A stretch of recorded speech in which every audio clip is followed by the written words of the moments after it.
Welcome भन्दै आजको च्यालेन्जको day 6मा आइपुगेँ। अनि आज चाहिँ यसरी भेटियो। पहिला चाहिँ दाउरा काट्नु जानु थियो अनि खुकुरीहरू ल्याउनु गएँ। खुकुरी लिएर आएर बोकेर चाहिँ दाउरा काट्नु गएँ। दाउरा लिएर आएँ अनि हल्का बडीको पुजिङ गर्दै फेरि अर्को दाउरालाई ल्याउनु गएँ। त्यो दाउरा चाहिँ टाढोमा थियो, त्यो भएर भिडियो लामो बनाउन सकिनँ, किनकि लामो भिडियो हेर्न सबैलाई इरिटेट हुन्छ। त्यसको बादमा चाहिँ त्यो दाउरालाई गिर्न थालेँ अनि त्यो दाउरा गिर्दा कुकुर आयो। कुकुरसँग मजाले त्यहाँदेखि हल्का कुकुरले हेरेर त्यसलाई छुट्टाउनु कोसिस गरेँ। त्यसको बादमा चाहिँ टाउको पनि दुखिरहेको थियो, हिजो बेलुका चिसो लागिरहेको थियो। त्यसको बादमा त्यो दाउरा फुटाउनु थियो, त्यहाँदेखि चाहिँ बरफ पनि ठिक्कै आयो, बरफले क्यामेरा पक्रिदियो। त्यहाँदेखि त्यो दाउरालाई फुटाउनु लागेँ। दाउरा चाहिँ एकदमै छोटो छोटो भएकोले गर्दाखेरि फुटाउनु चाहिँ एकदमै मजा पनि आएको थियो, सजिलो पनि भइरहेको थियो। तर घामले गर्दा चाहिँ अलिकति दिक्कत दिइरहेको थियो, तर पनि ठिकै छ। कामहरू गर्नु भने चाहिँ सजिलो हुँदैन।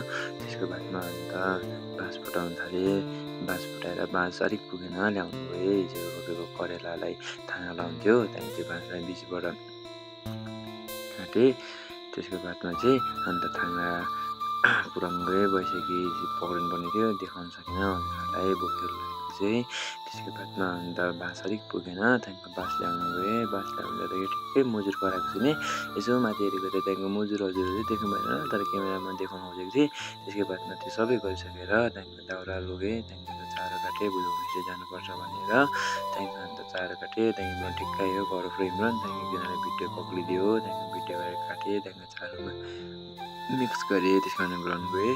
ग्राउन्डमा गएर अन्त भाइहरू गोली खेलेको रहेछ। दिन पनि एकदमै राम्रो भएको थियो। अन्त आजको डे 6 पनि सुरु गर्न थालेँ च्यालेन्ज। त्यहाँदेखिको हिजो खिड्की थुनेर सुत्नु बिर्सेछु, त्यो भएर अन्त राति पानी परेछ। त्यहाँदेखि चिसो हावाभित्र पसेर चाहिँ टाउको पनि दुखिरहेको थियो, एकदम जिउमा जोर आएको जस्तै भएको थियो, एनर्जी नै थिएन। त्यहाँदेखिको तर पनि च्यालेन्ज त अब पुरा गर्नुपर्छ भनेर ग्राउन्डमा गएर जबरजस्ती भए पनि गर्न थालेँ। किनकि अन्त च्यालेन्ज भन्ने कुरो कुनै सजिलो हुँदैन, सायद यही कारणले होला जो पायो त्यसले गर्नु सक्दैन।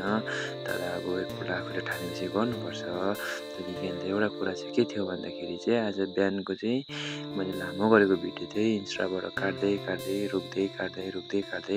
बनाउने गर्छु। तर आज के भएर चाहिँ त्यहाँदेखि बिहान गरेको भिडियो चाहिँ आफै डिलिट भएछ। त्यसले गर्दा अलिकति भए पनि विश्वास लागिरहेको थियो। तर अब के गर्नु, त्यस्तो हुन्छ। तर त्यो भयो भन्दैमै आफू डिमोटिभेट हुनु भएन भन्दै त्यहाँदेखि अन्त ग्राउन्डमा गएर सम्ममा गरिने एक्सर्साइजहरू यो डिप्सकै कतिवटा टाइप गर्नु थालेँ। किनकि आफ्नो जिउलाई फुर्तिलो पनि बनाउनुपर्छ, एउटै कुरो मात्रै गरेर पनि हुँदैन। त्यसको बादमा अन्त युट्युबमा हेरेकै त्यहीहरू दोहोऱ्याउँदै हिजो जस्तै आज पनि गरेँ। किनकि आफ्नो बडीलाई चाहिँ ब्यालेन्स पनि गर्नु सिक्नुपर्छ भन्दै निन्जा टिप्स गरेँ। तर आज जिउमा नुर नभएको कारणले गर्दा चाहिँ सकेको थिइनँ।